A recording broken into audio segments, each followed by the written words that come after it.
Hello everyone, welcome to the show. We are going to be playing a game today, a little gem known as Kirby 64, the Crystal Shards. No pun intended there with the shards and the crystals going on and such.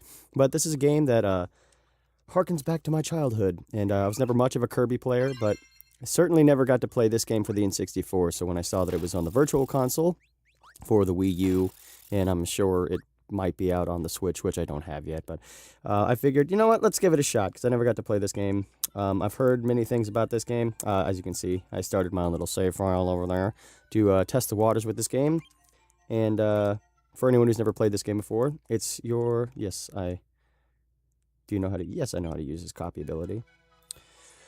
Yeah, so anyways, this game, it's a basic Kirby formula, you know, you run around, you suck things.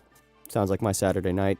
But anyways, it operates a little slower, unfortunately, than a lot of other Kirby games. The first Kirby game that I played was Dreamland 2, or whatever it was called, for the Game Boy.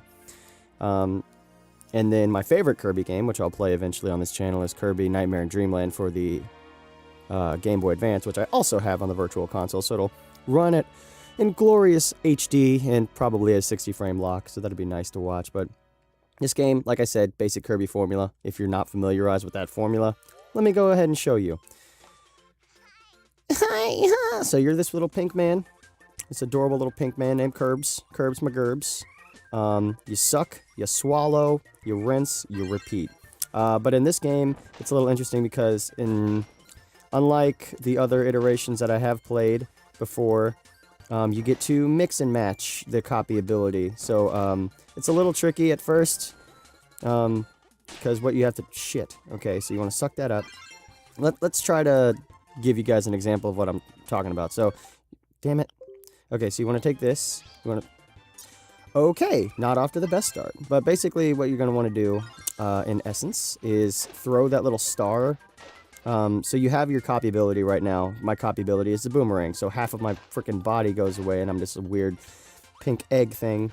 And then what I do with that is I throw the star, the ability, add another one, and it blends them together and makes an all-new power. So let's see if I can find another ability to come steal and mix and match with my boomerang thing. But I said it before, this game runs a lot slower. I don't mean like the game engine is off or anything, or it runs at a poor frame rate or anything. Graphically speaking, it's not that impressive because, you know, it was the polygonal age of video games. So mind you, that kind of shit is going to be ever present in games from like this era. But it just, I mean, look at it. Like in Nightmare in Dreamland, for example, you can like run. In this one, it looks like he's running, but he's like, okay, that's a bad example right there. But he runs, but he just runs so slow.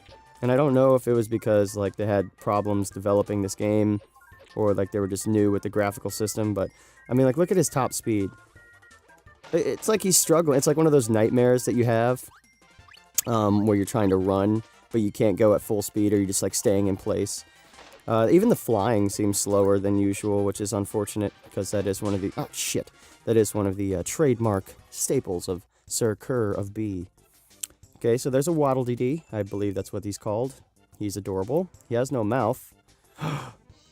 Oh, God. Oh, no. The Eye of Sauron is going to steal his crystal meth. Give me your mouth. You don't need it. It's mine. Ah! So the sound mixing in this game is also a little... it's going to raise some questions. So our Waddle Dee friend has now turned evil. Now he has only one eye. Oh, my God. So, let's kick his ass, shall we? Oh, yeah. First boss... Oh, shit. Making me look bad. But the first bosses in video game, always a challenge, right? Come on. No! Got him. Ah, shit. So that's the thing about these games that I do like. They design all the bosses, so if you don't have a power in your repertoire at the moment, you can always still beat the boss because they always have some type of projectile. There we go. We beat him. Hey! So there you go. That's the first level. Now, for all you big Kirby fans out there, I'm not the biggest Kirby fan, but I'm starting to have a, turn of heart, because I got pretty far in Nightmare in Dreamland, and it made me want to play this game, since, you know, as I said, I'd never played it before. I don't think I'm gonna take the time to beat this one, unfortunately, but, it is a little run down memory lane, because, dude, I used to used to try to download. I used to try to rent this game from Blockbuster, but they had only one copy of this game, and it was always freaking rented, so I never really got to play it. And so, like, I had an N64, but the only games I really ever had for it were Smash Brothers, Pokemon Snap, and Mario 64, and Star Fox 64, which, admittedly, is a pretty all-star lineup. I mean, the N64 had some classics, and generally speaking, I only played, like, and this isn't by design, it's just a coincidence, because they make the best games, but, I usually only played the Nintendo-made games. So, you know, those first-party developed Nintendo classics. Oh, also, well, I never had it, but Majora's Mask, that was a game that was a lot of fun, but it was kind of tricky because you had to... you fucking just die? God damn it, dude! That was one of the games for all you kiddos that maybe don't remember, or if you want to have a little refresher. That was one of the games that had to use the expansion pack. So renting it with the expansion pack was a little weird, and they charged extra, I remember, too. And it was a big thing because people would rent a game and not return the expansion pack, I guess because they forgot, or like in a hurry, or maybe they're just trying to pull a fast one, because it's not like the expansion packs were cheap. But I think for Majora's Mask, it came with it. It was either Donkey Kong 64 or Majora's Mask either came with it, but I never had my own copy of Majora's Mask, or Ocarina of Time, for that matter. But so the first time I played Ocarina of Time, believe it or not, as much as I loved Majora's Mask, I never played its predecessor, Ocarina of Time. Yeah, the first time I played Ocarina of Time was for the 3DS remake, and that game, they did such a good job of recreating it, based on what I can see. I mean, it's not like perfectly one-to-one, but it's close enough, man. And it's good stuff. The graphics look great, and the remake of Majora's Mask, they did an even better job, and it just works so well with like the gyroscopic view, if that's even what it's called. I'm not even entirely sure. But like you get to aim your arrow while standing around looking like a dork, and you know, aiming like with your gyroscopic camera and everything. So it's pretty cool in that respect. So definitely a good pickup if you have a 3DS. I personally love my Nintendo 3DS. I just haven't played it in a while because they don't have any new games out that I would be interested in playing. I beat Bravely Default.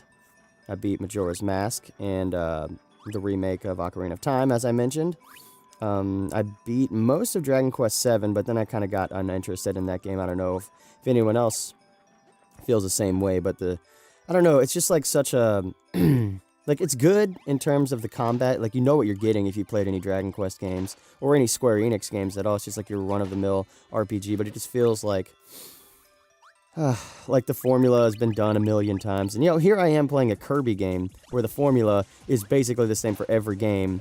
And that's not always necessarily a bad thing in any genre, but with RPGs where the gameplay can last you anywhere of 40 to 60 hours with a game from Square Enix, you know, it'd be nice if it felt new and fresh each time, and in that case, it does not. Okay, so here's our second boss. He's a little douchebag who paints. Actually, I'm not sure. I'm not going to assume the gender here because he's wearing a skirt. She, I don't know, looks like a boy, dresses like a girl. So the real thing is, how offended and triggered would they be if I assumed their gender? That's the real question at hand. But yes, he or she has been infected, and now he will paint monstrosities for... Oh, God. He went like Majin Buu for a second. Very anime eyes there. Okay. Well, see, that effect is pretty cool. You know, a lot of these N64 games had like a... Obviously, this one went for the popularity of the polygonal look. Not that that was popular, it's just like the only way that they could generate these graphics. But I kind of think it would have been better off lending itself to a more unique visual art style, kind of like how Yoshi's... Was it Yoshi's Island or Yoshi's... You know, Yoshi's Story is the one for the N64, and that one aged a lot better than this game probably did. Hold on, this thing's adorable. Can I rub your tum-tum? I have to know now. But yeah, games like that with like that kind of simplistic art style age a lot better, but I know that wasn't like the hot-ish at the time of these games being released, you know, with like Crash Bandicoot, Mario 64, Ocarina of Time, you know, games like Yoshi's Story. They have a cult following, sure, and they're good games. but the art style probably turned off a lot of people to that game at the time of its release. I know it turned me off because, you know, it wasn't sexy or fresh. You know, like when we look back and we might see some pretty interesting visual styles for video games nowadays, but we're always going to be like, oh man, is that it? Oh shit, I just kicked his ass. But we're always going to look back and be like, oh, the games of those times, you know, like The Order, 1886, you know, like all these like games that strive for hardcore graphics, but then, you know, the game itself isn't that great. But that's how Nintendo stays afloat, am I right? You know, they keep relying on, they keep relying on gameplay, not necessarily the graphical hardware, and that's fine. So yeah. Alright, we're all friends now. I'll race you to the Chipotle. I'm getting extra guac. Alright, let's try to get this sandwich here. Really okay, that was a terrible jump. Well, alright, we got a nice little snack, and, alright, so we're starting third level, but let's go ahead and call it an episode for now. And when you guys come back, we'll check out this third level, and we'll see how many episodes of this we do. I'm having a little run down memory lane playing this game, so see you next time.